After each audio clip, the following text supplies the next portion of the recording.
multiple sarcasms. What drew you to the film? Was it the strange title? No, or- it was not the title. In fact, the title always embarrasses me because it sounds like something else. Right. Especially when you tell it to your mother, it's kind of embarrassing. What is all this about, really? Do you know? No, I don't. No, I really liked the characters in it, and I really enjoyed playing the character that I play. She's very outspoken, very ebullient. So the my character is a rock promoter in the 70s, so she's really a punk rock promoter. And we actually got to work with Joan Jett, which was very cool. Joan Jett plays a punk rock singer in a band that we go and dance at the club, and it's a lot of fun. What was she like working with Joan Jett? Very cool, yeah. Very humble, very normal. An amazing voice, amazing performer, pint-sized powerhouse. Like you'd never know that she was, small in stature because she's just so powerful. There's a lot of energy there, right? Yeah, and so much talent. It doesn't even faze you how selfish this is, that you would come in here gushing your love all over the place without even thinking about how I feel.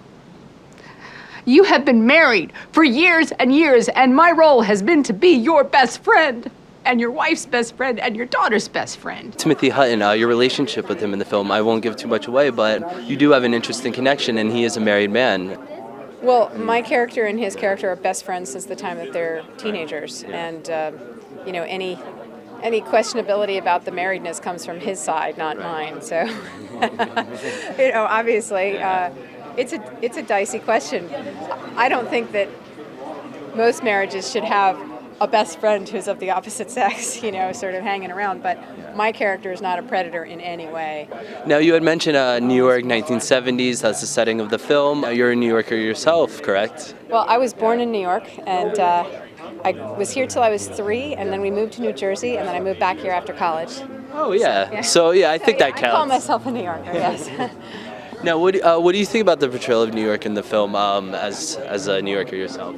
I think, New York in the 70s plays a real character in the film. I mean, people often say, oh, New York is like a fifth character in the film, but in this case, I really feel it is true.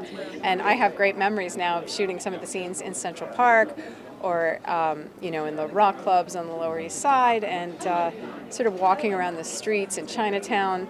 And it has a real slice of life feeling to it. Oh, very nice. So when you go back to those spots, you'll think like, yeah, oh, I do. So you'll have special memories.